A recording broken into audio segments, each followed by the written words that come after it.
একটি হাসপাতালে একসাথে এতগুলো শিশুর মৃত্যু গোটা বাংলাদেশের মধ্যে তুলপাড় সৃষ্টি করে। অভিনব কিছু জিনিস দেখি, যেমন জুতা খুলে প্রবেশ করতে হয়। হয়তো এমনও দৃশ্য আমরা দেখতে পারি তারা সুইসাইড পর্যন্ত করতে পারে। চলুন আজকের ভিডিওতে ইমোশন বাদ দিয়ে একদম ঠান্ডা মাথায় লজিক্স আর ফ্যাক্টস দিয়ে এটি বিশ্লেষণ করার চেষ্টা করব। ভারতের বিহারে একটি প্রত্যন্ত গ্রাম নামে সিং একজন স্কুল শিক্ষক, তার সারা জীবনের পুঁজি এবং প্রভিডেন্ট ফান্ড ঠিক একই সাথে তার শেষ সম্বল জমিটুকু পর্যন্ত বন্ধক নিয়ে প্রায় 50 লাখ টাকার লোন নিয়েছেন। কিন্তু প্রশ্ন হচ্ছে কেন এমন সিদ্ধান্ত নিলেন? তার মেয়ে নেহা সিং, তার একটি স্বপ্ন ছিল তিনি ডাক্তার হবেন, সাদা অ্যাপ্রন পরে মানুষের সেবা করবেন। খুবই অল্প খরচে ভালো লেখাপড়া হয়, সেজন্য নেহা বাংলাদেশের ঢাকার আদ্দিন মেডিকেল কলেজে পড়তে আসেন। গত 4 বছর ধরে রাত দিন এক করে নেহা পরিশ্রম করে আসছিলেন। কথা ছিল আর কয়েক মাস বাকি, তারপর ডাক্তার হবেন এবং ডাক্তার হয়ে বাড়ি ফিরবেন, বাবার সব ঋণ পরিশোধ করবেন।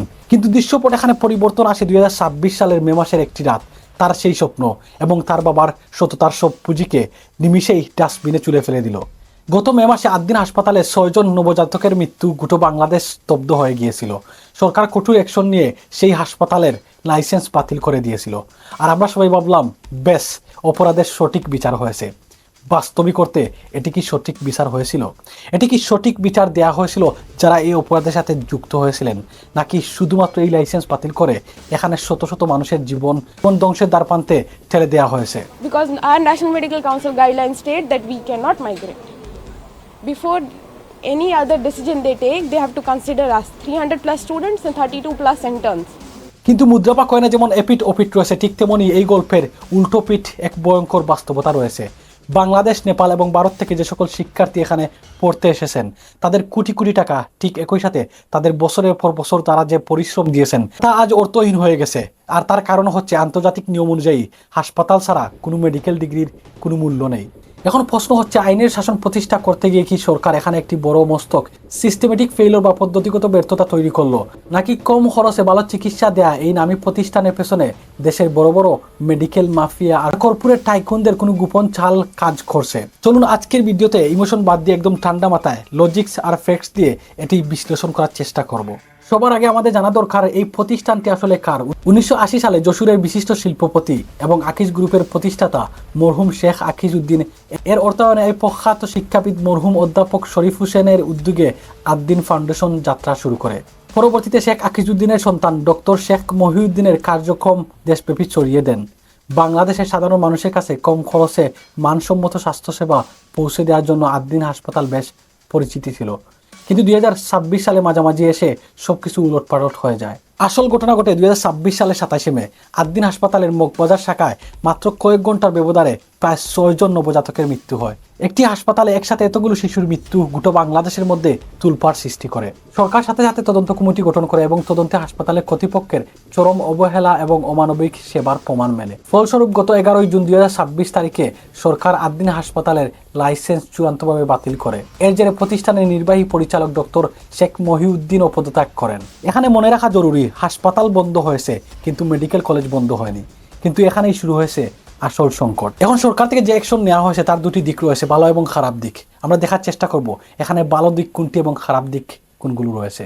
ভালো দিক যদি আমরা লক্ষ্য করি তাহলে দেখতে পারি এখানে আইনের শাসন প্রতিষ্ঠা হয়েছে। আমাদের উপমহাদেশে প্রায় বেসরকারি হাসপাতালে অবহেলায় রোগীর মৃত্যুর খবর আসে কিন্তু বড় কোনো শাস্তি দেওয়া হয় না। আদ্দিনের লাইসেন্স বাতিল করে সরকার একটি শক্ত বার্তা দিয়েছে যে রোগীর জীবন নিয়ে অবহেলা করলে কাউকে ছাড় দেওয়া হবে না। এটি হচ্ছে সরকারের নেওয়া এই অ্যাকশনের ভালো দিক। কিন্তু এই অ্যাকশন নেওয়ার ফলে তা খারাপ দিক কোনগুলো তা দেখার চেষ্টা করব। খারাপ দিক বা নেগেটিভ দিক যদি আমরা লক্ষ্য করি তাহলে দেখতে পারি নির্দোষ শিক্ষার্থীদের শাস্তি। অপরাধ করেছে হাসপাতালে কিছু স্টাফ বা ম্যানেজমেন্ট, কিন্তু তার খেসারত দিতে হচ্ছে শত শত নির্দোষ শিক্ষার্থী। হাসপাতাল সচল না থাকলে মেডিকেল শিক্ষার্থীরা ইন্টার্নশিপ বা ক্লিনিক্যাল প্র্যাকটিস করতে পারেন না। ডিগ্রির স্বীকৃতি বাতিল। আন্তর্জাতিক নিয়ম অনুযায়ী যেমন ভারতের এনএমসি অনুযায়ী নিজস্ব সচল হাসপাতাল না থাকলে সেই মেডিকেল কলেজের ডিগ্রি কোনো আন্তর্জাতিক মূল্য থাকে না, যার ফলে ভারত এবং নেপাল থেকে আসা বিদেশি শিক্ষার্থীরা এখন চরম বিপাকে। ভিসা জটিলতা। এ সকল শিক্ষার্থীদের ভিসা হচ্ছে নির্দিষ্ট কলেজের নামে, কিন্তু লাইসেন্স বাতিল হওয়ার জন্য কাল থেকে তারা অন্য কোনো হাসপাতালে গিয়ে প্র্যাকটিস করতে পারছেন না। এখন প্রশ্ন হচ্ছে, এটি কি একটি দুর্ঘটনা এবং এর শাস্তি, নাকি তার পিছনে রয়েছে অন্য কিছু? পাবলিক ওপিনিয়ন এবং সাধারণ মানুষের মধ্যে এ নিয়ে মূলত দুটি যুক্তি কাজ করছে। প্রথম যুক্তি, 6টি নবজাত শিশুর মৃত্যু হয়েছে, সরকার থেকে লাইসেন্স বাতিল করা হয়েছে, সরকারের আর কোনো উপায় ছিল না। এবং দ্বিতীয় যুক্তি, যা সবচেয়ে বেশি সমালোচিত, যদি কেউ অপরাধী হয়ে থাকে তাহলে দায়িত্বরত এবং কর্তব্যরত সেই সকল স্টাফদের শাস্তি দেওয়া উচিত। এখানে কিসের জন্য সম্পূর্ণ হাসপাতালের লাইসেন্স বাতিল করা হচ্ছে? সবচেয়ে বড় যে পয়েন্টটি এখানে তুলে হচ্ছে, পুরো হাসপাতালের লাইসেন্স একবারে বাতিল করে দেওয়ার পেছনে রয়েছে দেশের শক্তিশালী মেডিকেল বা হাসপাতাল মাফিয়ার হাত রয়েছে। তার কারণটি হচ্ছে যৌক্তিক। আদ্দিন সবচেয়ে কম খরচে মানুষের সেবা দিয়ে আসছিল, যার জন্য অন্যান্য হাসপাতাল মাফিয়া বা কর্পোরেট মাফিয়াদের ব্যবসার ক্ষতি হচ্ছিল। আবার অনেকের মতে এর পেছনে রাজনৈতিক প্রতিহিংসাও থাকতে পারে। চলুন আমরা দেখে আসবো সাধারণ মানুষ এই আদ্দিন হাসপাতাল সম্পর্কে কি ধরনের মনোভাব পোষণ করেন, তাদের মতামত আমরা দেখে আসবো। এখানে মাত্র 250 টাকা ডায়ালাইসিস হয়। কোথাও আছে বাংলাদেশে এরকম একটা হসপিটালে আমাকে ভর্তি করান, তারপর আমি এখান থেকে যাব। এই হসপিটাল আপনি যেটা জানতে চেয়েছেন আমি কি দেখেছি, আমি তো এটাতে একটু অভিনব কিছু জিনিস দেখি, যেমন জুতা খুলে প্রবেশ করতে হয়। আমি এটা অন্য কোনো হসপিটালে দেখি নাই। তো ফ্লোরগুলো বেশ পরিষ্কার দেখি। তো আলহামদুলিল্লাহ আমি যেটুকু দেখেছি আমার রোগীর ক্ষেত্রে বলতে পারি আমি আলহামদুলিল্লাহ ভালো দেখেছি। বন্ধুরা, আপনারা শুনলেন ঢাকার সেই ব্যস্ত শহরে বেশিরভাগ মানুষই এই আদ্দিন সম্পর্কে ভালো মতামত দিচ্ছেন। যে সাধারণ মানুষ এটি নয়, আমরা একজন এমপির কাছ থেকে এ নিয়ে কিছু মন্তব্য শুনে আসবো। মানবিক একটি হাসপাতাল যেখানে 700টা বেডের মধ্যে 180টা বেডকে ফ্রি করে রাখা হয়েছে, যেখানে গড়ে প্রতিদিন 23 জন নর্মাল ডেলিভারি ব্যবস্থা করা হয়, যেখানে প্রায় অসংখ্য হাজার মানুষকে প্রতিদিন বিনামূল্যে তাদের রোগী এবং অ্যাটেন্ডেন্টকে খাবারের ব্যবস্থা করে দেওয়া হয়। তার ঠিক উল্টো পথে একজন এমপি, যিনি কিনা এই আদ্দিন হাসপাতালের এ ধরনের সেবার বিষয়ে তিনি সেটিকে বিশ্বাস করছেন না। আদ্দিন হসপিটালে মাত্র 250 টাকায় নাকি ডায়ালিসিস করা হয়। আমার মনে হয় আমি 2014 সাল থেকে এই ডায়ালিসিসের সাথে সম্পৃক্ত। আমার মনে হয় না সারা বাংলাদেশে কোনো জায়গায় 250 টাকায় ডায়ালিসিস হয়। মাননীয় স্পিকার, 2020 সাল থেকে আমার মাও ডায়ালিসিস করতেছে, আজও অবধি আজকেও করছে। স্কোয়ারে যার মূল্য প্রায় 5600 টাকা। দেখুন, আপনি একটি বিষয় সম্পর্কে অজ্ঞ, তার অর্থ এই নয় যে গোটা বিশ্ববাসী, গোটা দেশবাসী, অন্য ব্যক্তি আপনার পাশে যিনি রয়েছেন তিনি সে সম্পর্কে কোনো কিছু জানেন না। আপনি হয়তো অজ্ঞ, সেটা আপনার দুর্বলতা। তার অর্থ এই নয় আপনার আশেপাশে যারা রয়েছেন তারা ঠিক আপনার মতো অজ্ঞ। যেখানে বাংলাদেশে হাসপাতাল মৃত বডি ডেলিভারি করে না মৃত পরিবারের কাছ থেকে শুধুমাত্র কিছু টাকার জন্য, সেখানে আদ্দিন পুরো উল্টো। তারপরও তাদের উপরে কেন এ ধরনের আক্রমণ? কথায় রয়েছে গরিবের কোনো বন্ধু নেই। তারপরও কেউ যদি তাদের বন্ধু হওয়ার চেষ্টা করেন, কোনো এক শাসক বা কোনো এক শোষক সেই বন্ধুকে ধ্বংস করে দেবেন, যা হয়তো আমরা এই আদ্দিন হাসপাতালের ক্ষেত্রে দেখতে পারছি। যারা কিনা মানুষের সেবা করার চেষ্টা করছেন খুব অল্প খরচে, কিন্তু কোনো এক শাসক, কোনো এক শোষক সেই আদ্দিনকে ধ্বংস করে দেওয়ার চেষ্টা করছেন। বাংলাদেশের টপ টু বটম দুর্নীতি, তা নিয়ে কেউ কথা বলবে না।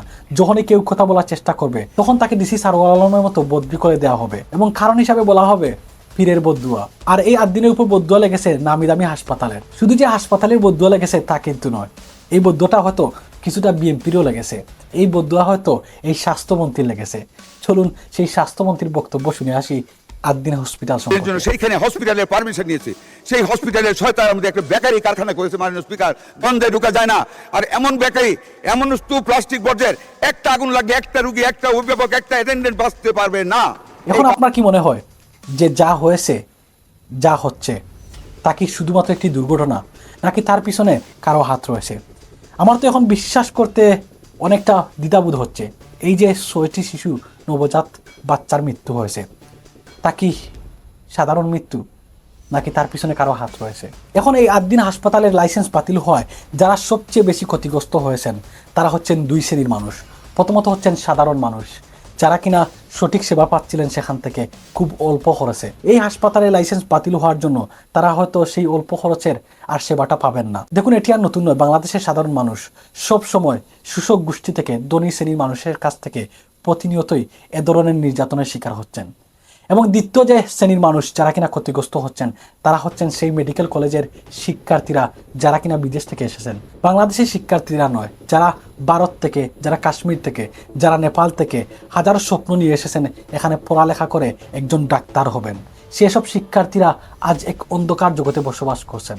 যদি সরকার আদ্দিন হাসপাতালের লাইসেন্স না ফিরিয়ে দেয় তবে এই অসহায় শিক্ষার্থীদের কেরিয়ার বাঁচানোর জন্য 3টি রাস্তা রয়েছে। বিএমডিসি ও স্বাস্থ্য মন্ত্রণালয়ের মাধ্যমে মাইগ্রেশন, এটি সবচেয়ে যৌক্তিক সমাধান। এর জন্য স্বাস্থ্য মন্ত্রণালয় থেকে একটি নো অবজেকশন সার্টিফিকেট বা এনওসি বা অফার লেটার, যা আমরা বলে থাকি, প্রয়োজন হয়। এবং দ্বিতীয় যে বিষয় সেটি হচ্ছে দেশে দূতাবাসে হস্তক্ষেপ। ভারত ও নেপালের দূতাবাসে সরাসরি বাংলাদেশ সরকারের সাথে কূটনৈতিক আলোচনা করে তাদের শিক্ষার্থীদের দ্রুত মাইগ্রেশনের দাবি জানাতে পারে। এবং তৃতীয় যে পথটি সেটি হচ্ছে আদালতের দ্বারস্থ হওয়া বা আইনি লড়াই। শিক্ষার্থীরা যৌথভাবে উচ্চ আদালতে, হাইকোর্টে রিট পিটিশন দায়ের করতে পারেন। আদালতে মানবিক দিক বিবেচনা করে নির্দিষ্ট সময়ের মধ্যে শিক্ষার্থীদের অন্য কলেজে বন্টনের জন্য সরকারকে নির্দেশ দিতে পারে। দেখুন, এখানে যে 3টি পথ দেখানো হয়েছে, এই 3টি পথই এ সকল শিক্ষার্থীদের জন্য অনেক কষ্টসাধ্য। যদি বাংলাদেশ সরকার থেকে সাহায্য না পায় এবং তার দেশের সরকার থেকে সাহায্য না পায়, তাহলে এই 3টি পথের কোনো একটি তাদের দ্বারা সম্ভব হবে না। তখন তাদেরকে এদেশে অবৈধভাবে বসবাস করতে হবে। এসব শিক্ষার্থীদের দায়িত্ব কারা নেবেন? না নেবে বাংলাদেশ সরকার, না নেবে তার দেশের সরকার। আর যদি কেউ না নেয়, তাহলে সেই সব শিক্ষার্থীরা হয়তো মেন্টালি অসুস্থ হয়ে পড়বেন।